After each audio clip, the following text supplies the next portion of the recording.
भीमराव ज्वालाबाई से दूसरी शादी करके उसे अपने राज्य में लेकर आता है। ज्वाला बहुत ही ज्यादा घमंडी थी। ज्वालाबाई जैसे ही रथ से उतरती है तो राज्य की सभी औरतें अपनी अपनी साड़ी खोलकर रास्ते में बिछाकर भीमराव की दूसरी पत्नी ज्वालाबाई की आरती करती है। तब ज्वालाबाई घोषणा करती है कि आज के बाद सभी लोग उसे ही अपनी मुख्य रानी मानेंगे। अब रात को जब ज्वालाबाई कमर मटकाते हुए भीमराव के कमरे में आती है तो भीमराव शराब के नशे में धुत होता है। तो ज्वालाबाई उससे कहती है कि मेरे जैसे शबाब के होते हुए तू इस शराब को पी रहा है, अगर दम है तो इस शबाब को पीकर दिखा। भीमराव जैसे ही ज्वालाबाई के पास आने की कोशिश करता है तभी अचानक उस पर हमला हो जाता है, लेकिन ज्वालाबाई सभी हमलावरों को अकेले ही मार देती है। यह देखकर अगले ही दिन भीमराव अपने सबसे वफादार सिपाही मल्लेश को भुजंग के यहाँ भेजता है, क्योंकि कल रात को भीमराव पर इसी ने हमला करवाया था। अब भीमराव भुजंग को जूते की माला पहनाकर सबके सामने गोली मार देता है। अब भीमराव मल्लेश से खुश होकर नदी का सारा पानी मल्लेश के गांव वालों को पीने के लिए दे देता है।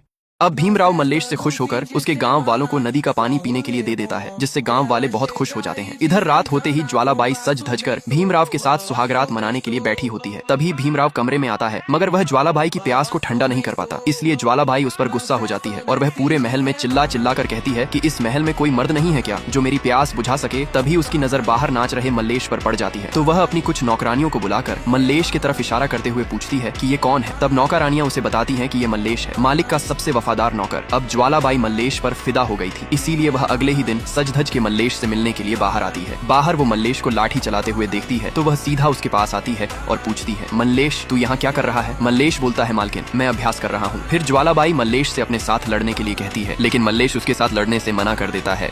अब ज्वालाबाई के कहने पर मल्लेश को उससे लड़ना पड़ता है, लेकिन ज्वालाबाई मल्लेश से लड़ते लड़ते उसकी चुम्मी ले लेती है, इसीलिए मल्लेश रुक जाता है और वह लड़ाई हार जाता है। लड़ाई हार जाने पर ज्वालाबाई मल्लेश को आज रात महल में उसके साथ क्रिकेट मैच खेलने के लिए बुलाती है। दूसरी तरफ भीमराव जंगल में शिकार करते हुए एक लड़की को देखता है। लड़की को देखते ही वह पागल हो जाता है, क्योंकि वह लड़की उसे किसी अप्सरा से कम नहीं लग रही थी। इसलिए भीमराव उसके पास आता है और उसे जबरदस्ती पकड़कर जीप में बैठाकर अपने साथ लाने लगता है। तभी उसके रास्ते में एक पागल लड़की आकर खड़ी हो जाती है, तो भीमराव गुस्से में गाड़ी से उतरकर उसे वहाँ से भगाने लगता है। पर जैसे ही भीमराव की नजर गाड़ी पर पड़ती है तो देखता है कि गाड़ी में बैठी हुई लड़की गायब हो गई है। अब भीमराव उदास मन से घर वापस आता है और दिन रात बस उसी लड़की के ख्यालों में डूबा रहता है। दूसरी तरफ ज्वालाबाई मल्लेश के साथ ली हुए चुम्मी को सोच सोच कर तड़प रही होती थी और मल्लेश के साथ अपनी प्यास बुझाने के सपने देख रही थी। तभी मल्लेश उसके पास आ जाता है। मल्लेश को देखकर ज्वालाबाई उसे उसके कपड़े उतारने के लिए कहती है, लेकिन मल्लेश कहता है, मालकिन ये तो गलत है, अगर मालिक को पता चला तो मालिक हमें नहीं छोड़ेंगे। अब यशोदा काजल की सच्चाई जानने के लिए बेहोश होने का नाटक करती है। यशोदा को बेहोश देख डॉक्टर उसे उसी ऑपरेशन थिएटर में ले जाते हैं जहां काजल को ले गए थे। थोड़ी देर बाद जब यशोदा की आंखें खुलती हैं तो वह देखती है सामने एक नर्स सफाई कर रही है, पर जैसे ही उसकी नजर उस नर्स के हाथों पर जाती है तो वो चौंक जाती है, क्योंकि उसके हाथ में वही अंगूठी थी जो काजल ने पहनी थी। अब यशोदा को पक्का यकीन हो जाता है कि काजल के साथ कुछ तो गलत हुआ है। वह नर्स के पीछे जाने लगती है, लेकिन तभी वहाँ डॉक्टर गौतम आ जाता है। गौतम को देखकर यशोदा चक्कर आने का ड्रामा करती है और बड़ी चालाकी से उसका एंट्री कार्ड चुरा लेती है। अब यशोदा को बीमार समझकर एक स्पेशल रूम में शिफ्ट कर दिया जाता है। अगले दिन फिर एक और प्रेग्नेंट लड़की को लेबर पेन शुरू हो जाता है और डॉक्टर उसे भी उसी ऑपरेशन थिएटर में ले जाते हैं जहां काजल को ले गया थे। अब यशोदा चुपके से उस चुराए हुए कार्ड का इस्तेमाल करके थिएटर तक पहुंच जाती है, लेकिन वहां उसे उन्हीं के साथ की एक लड़की मिलती है जो यशोदा से कहती है, इस दरवाजे के अंदर जाना नामुमकिन है क्योंकि यह मेटल का है। जब यशोदा उससे पूछती है, तुम्हें यह सब कैसे पता, तो वह अपना नकली पेट निकाल कर बताती है कि मैं भी उन्हीं में से एक हूँ। इतना कहते ही वह लड़की यशोदा पर हमला कर देती है। यशोदा खुद को बचाने के लिए उसे जोर से धक्का देती है। अब भीमराव ज्वालाबाई के पास आता है और उससे कहता है, मैंने जंगल में आज एक लड़की को देखा जो बहुत ही सुंदर थी। तुम चित्र बनाती हो ना, मैं जैसा बताता हूँ वैसा ही चित्र बनाकर दिखाओ। ज्वालाबाई भीमराव को मना नहीं कर पाती है और चित्र बनाने के लिए तैयार हो जाती है। अब भीमराव जैसे जैसे बोलता है वैसे ही ज्वालाबाई चित्र बनाने लगती है और आखिर में चित्र बना देती है। लेकिन जब भीमराव चित्र को देखता है तो बहुत क्रोधित हो जाता है, क्योंकि ज्वालाबाई ने जानबूझकर कर्णम का चित्र बना दिया था। फिर भीमराव मल्लेश को बुलाता है, क्योंकि भीमराव को पूरा विश्वास था कि यह काम वह कर देगा। भीमराव मल्लेश से कहता है, मैंने आज जंगल में एक लड़की को देखा जो बहुत ही सुंदर थी, तुम उसे लेकर आओ। फिर मल्लेश उस लड़की को लेने चला जाता है और अगले ही दिन मल्लेश उस लड़की को ढूंढकर महल में लेकर आता है। भीमराव लड़की को देखकर हद से ज्यादा खुश हो जाता है और लड़की के पास जाने लगता है। तभी वह दोनों भीमराव के पैर छूने लगते हैं। आखिर मल्लेश भीमराव का पैर क्यों छू रहा था, ये जानेंगे नेक्स्ट पार्ट में।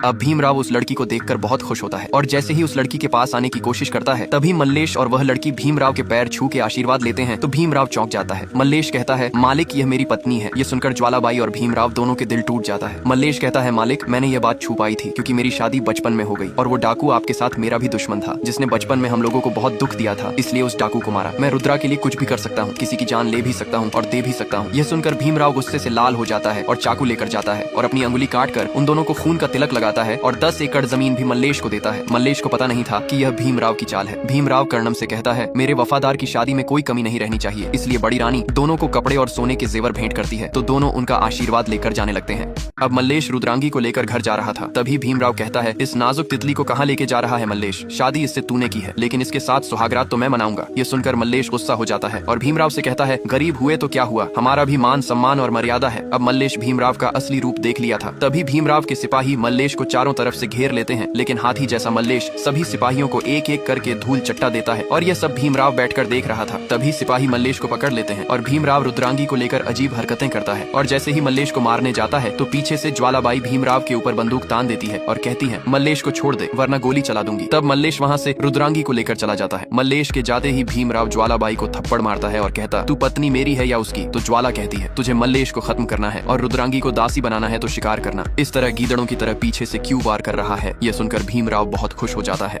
अब मल्लेश भीमराव के द्वारा दिया हुआ सारा सामान जला देता है और रुद्रांगी से बोलता है कि अब मेरे जान को खतरा है, इसलिए तुम्हारी शादी शहर के अच्छे लड़के से करवा देता हूँ, जिससे तुम आराम से रहोगी, वरना यहाँ भीमराव तुम्हें छोड़ेगा नहीं। लेकिन रुद्रांगी दूसरे लड़के से शादी करने से मना कर देती है और कहती है कि मैं तुम्हारे साथ ही रहूंगी, जो होगा देखा जाएगा। इसलिए दोनों एक साथ रहने लगते हैं और साथ में खुशी के पल बिताते हैं और खूब मस्ती करते हैं। इधर भीमराव मल्लेश से बदला लेने के लिए अपने आदमियों को गाँव में भेजकर सभी मर्दों को बुरी तरह पीटवाता है। सैनिक गाँव के सभी मर्दों को पीट पीट कर उनकी हालत खराब कर देते हैं। गाँव की औरतें उन्हें छोड़ने की भीख मांगती हैं, तो सैनिक कहता है, हमारे हाथ में कुछ नहीं है, मालिक के पास जाओ। इसलिए सभी औरतें भीमराव के पास जाती हैं। तो भीमराव कहता है, अगर तुम्हारे पति जिंदा चाहिए तो मल्लेश और रुद्रांगी को ढूंढकर मेरे पास लाओ। इधर मल्लेश और रुद्रांगी जंगल में बैठे होते हैं। तभी अचानक महिलाएं इन दोनों को घेर लेती है। रुद्रांगी कहती है, मैं तुम्हारे लिए मरने के लिए तैयार हूँ। तभी नागमणि कहती है, मल्लेश मैं पागल नहीं हूँ, कुछ साल पहले शादी करके मैं अपने पति के साथ भीमराव के पास आशीर्वाद लेने गई। तभी भीमराव की नजर मेरे ऊपर पड़ गई। जब हम दोनों घर जा रहे थे तभी पीछे से भीमराव आकर मेरे पति। अब सभी गाँव की महिलाएं वापस भीमराव के पास जाती हैं और उससे कहती हैं कि हम रुद्रांगी को तेरे हवाले नहीं करेंगे, भले ही हमें भूखे प्यासे रहना पड़े, लेकिन रुद्रांगी का शिकार होने नहीं देंगे। यह सुनकर भीमराव क्रोधित हो जाता है और कर्णम से कहता है, गांव वालों को बुरी तरह पीटो, इन्होंने मेरे खिलाफ बगावत की है, इसलिए बेचारे गांव वालों को बुरी तरह पीटा जाता है। कर्णम कहता है, अगर मार नहीं खानी है तो मल्लेश और रुद्रांगी का पता बता दो, लेकिन गाँव वाले पता बताने का नाम नहीं लेते। इसीलिए भीमराव के आदमी गाँव की औरतों की इज्जत लूटने की कोशिश करते हैं। तभी इतने में वहाँ मल्लेश आ जाता है और भीमराव के गुंडों को मार मार के बेहाल कर देता है और गाँव के मर्दों को छुड़ा लेता है। फिर मल्लेश कर्णम से कहता है, जाकर अपने मालिक को बता दे, अब की बार गांव की तरह आंख उठाकर देखा तो बहुत बुरा होगा उसके साथ। तब कर्णम ये सब बात भीमराव को बताता है। इसलिए भीमराव गुस्से में आकर देशमुख तालाब का पानी बंद करवा देता, जिसके कारण गांव में पानी जाना बंद हो जाता है। गांव वाले कर्णम से पूछते हैं, पानी क्यों बंद है? तो कर्णम कहता है, यह फैसला मालिक का है, तुमको तो पता ही है मालिक को क्या चाहिए।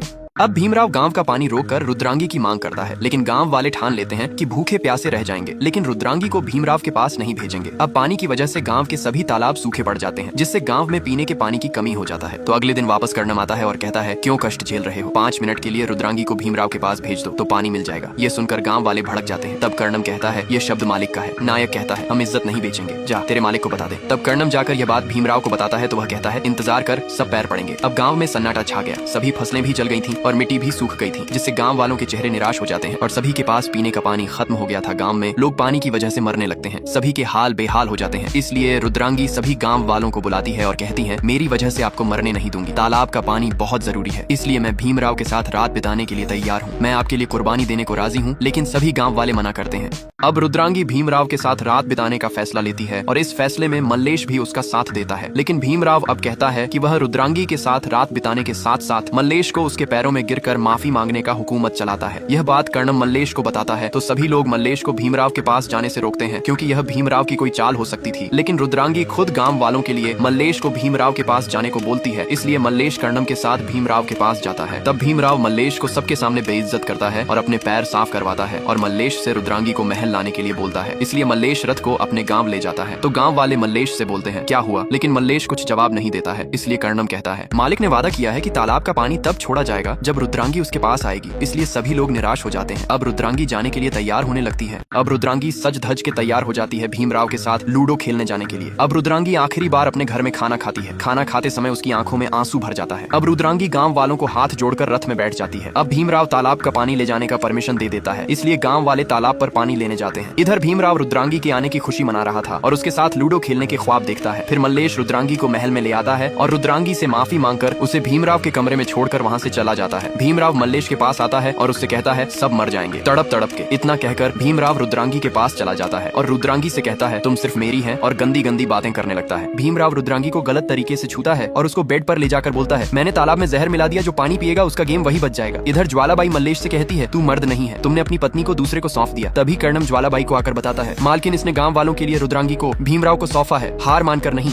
अब गांव वाले रुद्रांगी के बदले तालाब में पानी लेने आते हैं, मगर जैसे ही वह लोग तालाब का पानी पीते हैं तो मरने लगते हैं, क्योंकि भीमराव ने पहले ही अपने आदमियों से इस तालाब के अंदर जहर डलवा दिया था। यह देखकर मल्लेश का भाई सभी को पानी पीने से मना करता है, लेकिन तब तक आधे से ज्यादा लोगों की पानी पीने से मौत हो चुकी थी। इधर भीमराव जैसे ही रुद्रांगी के साथ लूडो खेलने जाता है तो वह देखता है कि रुद्रांगी मर चुकी है, और जब इस बात का पता मल्लेश को चलता है तो वह पागल हो जाता है। असल में रुद्रांगी भीमराव के पास आने से पहले ही खाने में जहर मिलाकर खा लिया था, क्योंकि उसने मल्लेश से वादा किया था कि अगर वो जिएगी तो बस उसी के साथ, अगर उसके अलावा किसी और ने उसे छुआ तो वो अपनी जान दे देगी। यही बात सोचकर मल्लेश की आंखों में आंसू आ जाते हैं, क्योंकि उसने बस गांव वालों को बचाने के लिए अपने खुशियों का कुर्बानी देकर रुद्रांगी को भीमराव के पास भेजा था। इधर गांव वाले गुस्से में भीमराव को मारने के लिए उसके महल में घुस जाते हैं और सभी लोग मिलकर भीमराव को घसीटते हुए उसे एक बैलगाड़ी में बांधकर ऊपर टांग देते हैं, और सभी लोग मिलकर भीमराव को जलील करते हैं। अपनी इतनी बेइज्जती देखकर भीमराव खुद से ही अपना गला काट लेता है।